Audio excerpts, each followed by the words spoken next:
जय हिंद दोस्तों। हिंदुस्तान के एक नागरिक होने के नाते यह वीडियो हमारी सामाजिक जिम्मेदारी की एक कोशिश है। मैं आपको यकीन दिलाना चाहता हूँ कि किसी भी इंसान को बदनाम करना या किसी भी जज्बातों को ठेस पहुँचाना, किसी के ऊपर कोई फैसला सुनाना, ये मेरा इरादा नहीं है। आज हमारे समाज के सामने कई ऐसे मुद्दे हैं जिनसे लड़ने के बजाय हम उस पर अक्सर पर्दा डालने की कोशिश करते हैं। इससे क्या होता है, गुनाह करने वाले को और भी श्रेय मिल जाता है और उनका हौसला और भी बुलंद हो जाता है। इसलिए हम सब चाहते हैं कि इन सभी मुद्दों पे खुल कर के चर्चा करें और इन सब समस्याओं का हल ढूंढने का प्रयास करें। जय हिंद दोस्तों। आज इस वीडियो में हम लोग बात करेंगे इनकम टैक्स के बारे में।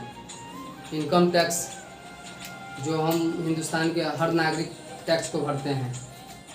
इस वीडियो में जानेंगे कि इनकम टैक्स का पैसा किस रूप में यूज़ होता है, जिसके हाथ में पावर है, टैक्स का पैसा जिसके पास जमा होती है वो किस प्रकार से इस पैसे को यूज किया जाता है वहाँ पे, या किस प्रकार से योजनाबद्ध तरीके से लोगों तक पहुँचाया जाता है, इसको इस वीडियो में समझेंगे। लेकिन दोस्तों, इनकम टैक्स के बारे में कुछ जानकारी देने से पहले मैं आपसे ये सवाल पूछना चाहूँगा कि आप टैक्स भरते हैं या नहीं भरते हैं। तो आपके दिल में यही सवाल आंसर आएगा कि हम भरते हैं। कई लोग कहते हैं कि हम नहीं भरते हैं। तो आइए जानने का प्रयास करते हैं इस वीडियो में कि कौन लोग ऐसे हैं जो सोचते हैं कि हम नहीं भरते हैं या हम टैक्स, कि किस तरह से लोग इनकम टैक्स के बारे में सोचते हैं। तो सबसे पहले आपको मैं एक रिपोर्ट दिखाने का प्रयास करूँगा। आप टैक्स भरते हैं? टैक्स किस बात का? टैक्स मेरेंगे इतना इनकम ही नहीं है कि मैं टैक्स भरूंगा। यहाँ कमाने खाने को तो पूरा नहीं पेट भरता, कहाँ से टैक्स भरूंगा साहब। टैक्स इतनी कमाई नहीं होती टैक्स कहाँ से दूंगा? बैंड वाले, हमको क्या पता है कि टैक्स क्या होता है। किसका टैक्स है ये? आप टैक्स भरते हैं? किस चीज का टैक्स? मतलब हम टैक्स नहीं भरते। सर ड्राइवर आदमी हो, 10,000 का नौकरी कर रहे हो, उसमें टैक्स क्या भरे? क्या आप लोग टैक्स भरते हैं? नहीं नहीं। काय का भरते टैक्स? नहीं भरते। हम छोटे आदमी लोग नहीं भर पाएंगे, नहीं भरते। अरे पैसा ही नहीं तो टैक्स काहे को भरूंगा। नहीं, टैक्स वैक्स मेरे को मालूम नहीं उसके बारे में। टैक्स में नहीं भरता। नहीं, टैक्स फिलहाल नहीं भरता हूँ। हम नहीं भरते। नहीं नहीं नहीं नहीं नहीं नहीं।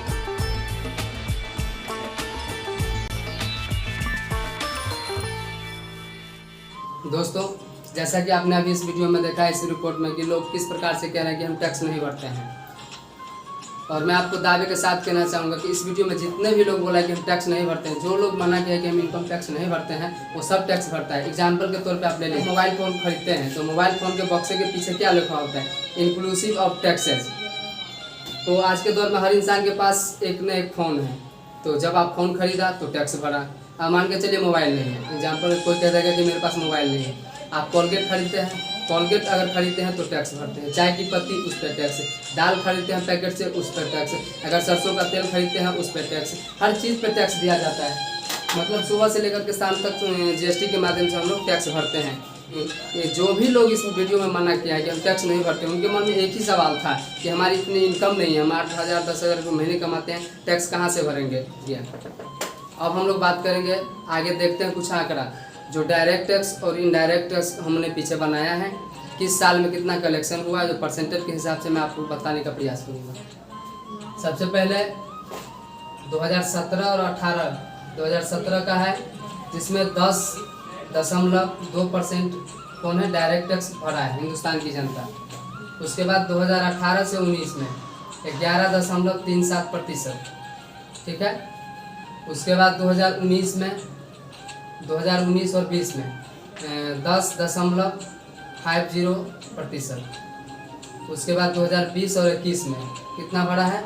9.45%। 2021 और 22 में 14.10%।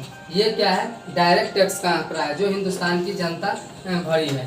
तकरीबन 1 2 3 4 5, मैंने आपको 5 साल का आंकड़ा दिखाने का इसमें प्रयास किया। अब देखिए इनडायरेक्ट टैक्स जो हम लोग GST के माध्यम से हिंदुस्तान की जनता भरती है। 2017 और 18 वर्ष का है, 9.12%। उसके बाद 2018-19 का कितना है? 9.37%। 2019 और 20 का कितना है? 9.54%। उसके बाद 2020 और 21 का कितना है? 10.77%। उसके बाद 2021 और 22 का कितना है?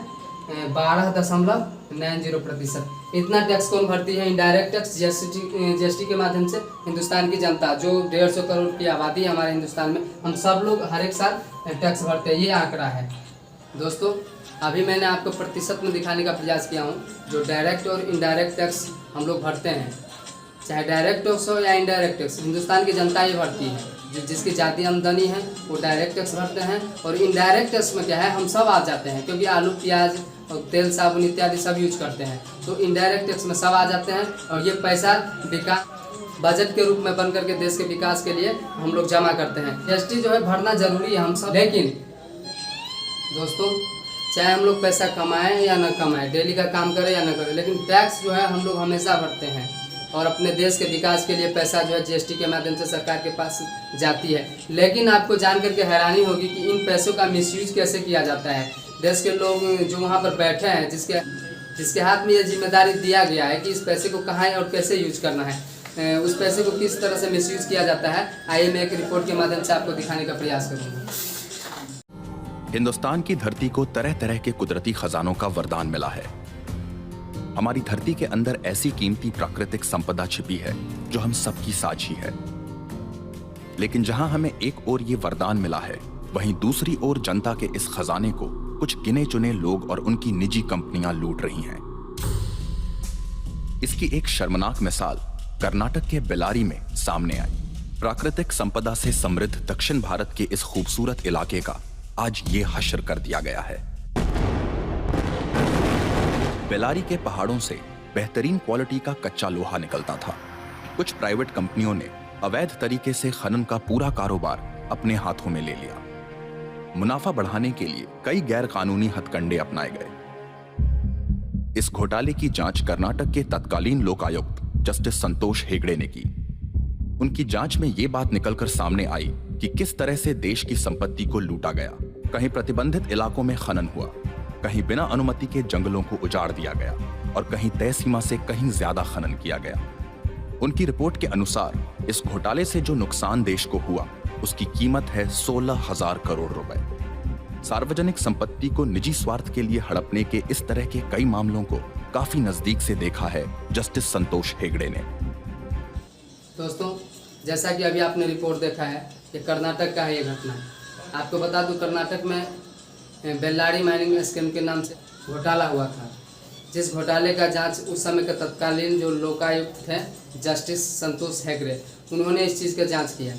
इस जांच में जो खुलासा हुआ वो जान करके आप हैरान रह जाएंगे कि प्रत्येक मैट्रिक टन का जो सरकार जो पैसा दे रही थी ट्रक का, वो 27 से 28 रुपया, लेकिन जो एक्सपोर्टर थे, वहाँ के कॉन्ट्रैक्टर थे, वो जो है 2 नंबर धंधा करके और माल को घुमा फिरा के और 6 से 7,000 रुपया प्रत्येक मैट्रिक टन का वो कमा रहे थे। इस तरह से इसको लूटा गया और इस घोटाले को अंजाम दिया गया। आपको जान को ताज्जुब होगा कि इस घोटाले में जब उसमें जांच किया गया तो उस जांच में उस समय के 3 मुख्यमंत्री दोषी पाए गए। जो उस समय जो प्रेजेंट टाइम में जो मुख्यमंत्री थे वो भी उस समय उसमें दोषी पाया गया।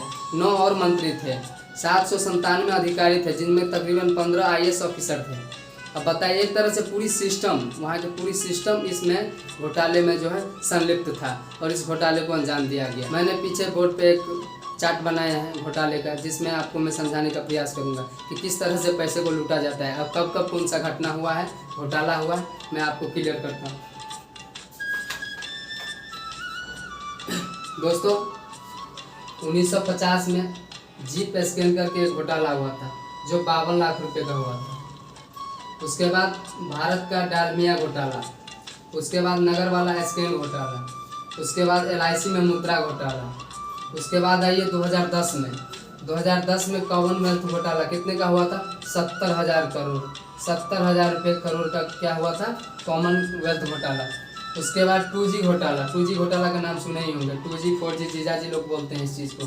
2G घोटाला कितना का, 1,76,000 करोड़ का 2010 में। उसके बाद आइए 2012 में हुआ था एक कोलगेट घोटाला जो काफ़ी चर्चा में रहा। कोलगेट घोटाला कितने का हुआ, 1,86,000 करोड़ का। आप समझ सकते हैं इस बात को, इस देश में भारत में 1,86,000 का एक घोटाला होगा तो देश की अर्थव्यवस्था पे क्या हालत होगी। उस समय जो माइनिंग स्कीम का मैं नाम बताया हूँ वो 52 लाख रुपए का हुआ था। 1950 में जो जीप स्कैन हुआ था 52 लाख का हुआ था। 52 लाख फिर भी आप अंदाजा लगे 1950 की हम बात करते हैं और 52 लाख रुपया, फिर भी आप अंदाजा लगाए कि 52 लाख में कितने जीरो होते हैं और 52 लाख का एक घोटाला होता है, 1,86,000 का एक घोटाला होता है। तो हमारी देश की अर्थव्यवस्था का हालत क्या होगा? हमारा देश के पैसा जो विकास के लिए हम लोग डालते हैं, GST के माध्यम से भरते हैं, उस पैसे का क्या होगा? दोस्तों, ये सब घोटाला का नाम सुनकर के आपके मन में एक सवाल आया होगा कि ये जितने भी घोटाला मैंने अभी बोर्ड पे दिखाया हूँ, ये यूपीए सरकार की है, मतलब कांग्रेस पार्टी के जो गठबंधन की सरकार थी तब 2014 के पहले की घोटाला।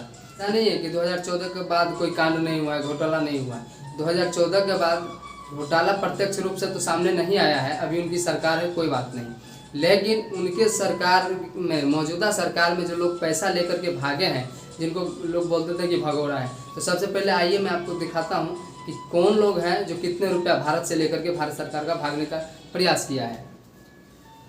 तो सबसे पहला नंबर है विजय माल्या, जो किंग फिशर का मालिक है। किंग फिशर वाला विजय माल्या से 17 बैंक से कर्जा लिया था और कितने का कर्जा? 9,000 करोड़ का, और 9,000 करोड़ रुपया लेकर के जो है विजय माल्या विदेश भाग गया। दूसरा है नीरव मोदी, तीसरा है एनी मोदी और चौथा है मेहुल चोकसी। ये तीनों ने तकरीबन 13,600 करोड़ रुपया लेकर के बैंक का चूना लगा करके भागने का प्रयास किया है और प्रयास क्या किया है? भारत से भाग गया है। खैर जो भी है, भारत सरकार की मौजूदगी में केंद्र सरकार जो भी है, अभी एनडीए के सरकार में भी ये कांड हो रहा है। ये पैसा किसका है? बैंक में पब्लिक सेक्टर का, पब्लिक का पैसा, हमारा आपका पैसा। अगर मान के चलिए पंजाब नेशनल बैंक पे 1,000 करोड़ रुपया जमा है, ठीक है, वो पब्लिक का पैसा है, लेकिन अगर वो 1,000 करोड़ रुपया जो बड़े व्यापारी को दे देगा, वो लेकर के भाग जाएगा, तो बैंक क्या करेंगे? बैंक तो नंगा भिखमंगा हो जाएगा। वो तो बोलेगा भाई मेरे पास पैसा नहीं है, आई एम सॉरी, मैं पैसा नहीं दे सकता हूँ। तो ये जिम्मेदारी किसकी है? भारत सरकार की है। तो ये पैसा जो लेकर के भागा है, पूरा बैंक का पैसा है, पब्लिक का पैसा है। उसको मिंट में छपी हुई एक रिपोर्ट के माध्यम से ये सब मिल करके बैंक, सरकारी बैंक और सरकारी संस्थाओं को तकरीबन 4,000 करोड़ रुपया लेकर के भागने का प्रयास किया है और भाग गया है। बताइए, 4,000 करोड़ कोई कम नहीं होता है। अब एक बात आप इस चीज़ को सोचिए थोड़ा कि जितना घोटाला मैंने आपको दिखाया हो यहाँ पे,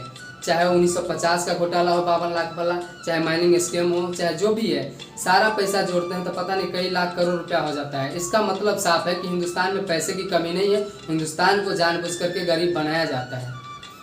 दोस्तों, ये जो भी घोटाला के बारे में मैं आपको समझाया या भागने वाले आदमी का नाम बताया, ये तो बड़े लेवल का है, लेकिन हमारे और आपके पंचायत में जो छोटा मोटा काम होता है, एक तो सबसे पहले देखा जाए तो विकास फंड उतना नहीं पहुंच पाता है गांव तक, लेकिन फिर भी जो भी केंद्र सरकार या स्टेट गवर्नमेंट जो भी चाहती है कि विकास उन्नति, गांव उन्नति करे, पंचायत उन्नति करे, उसके लिए पैसा देती है। तो बहुत जगह ऐसा है जो अच्छा काम भी हुआ है, मैं ये नहीं कहता हूँ कि काम नहीं हुआ है, बहुत जगह ऐसा है जो काम नहीं हुआ है या अधूरा हुआ है, या पैसा जो है आपके जो भी मेंबर होते हैं, प्रतिनिधि होते हैं, वो सही से काम नहीं करते हैं और पैसा खा जाते हैं।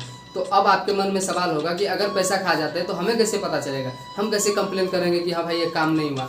तो RTI, राइट टू इन्फॉर्मेशन, जो 2005 में लागू हुआ था, राइट टू इन्फॉर्मेशन के तहत आप कलेक्टर ऑफिस में जा करके किसी के प्रति आप वो लगा सकते हैं, चाहे वो मुखिया हो, पंचायत समिति हो, वार्ड मेंबर है, आपका जानने का अधिकार है, सूचना का अधिकार, वो आप लागू कर सकते हैं और उसमें आपको पूरा रिपोर्ट आ जाएगा कि आपके पंचायत में क्या काम हुआ है, नहीं हुआ, कितना पैसा आया है। तो एक चीज़ और है, सबसे पहले अगर किसी की जिम्मेवारी है तो हम लोगों की जिम्मेवारी है, क्योंकि हम लोग ही कल वहाँ जाएंगे। आपके समाज के, हमारे समाज के किसी के बच्चे कल डॉक्टर बनेंगे, IAS ऑफिसर बनेंगे, पुलिस बनेंगे, तो हम सब का जिम्मेदारी है कि इस प्रकार से ना करें। हम ही तो करते हैं, दूसरा कौन करते हैं? रिश्वत देते हैं, रिश्वत लेते हैं, इसीलिए हम सबको बदलना होगा। थैंक यू, धन्यवाद।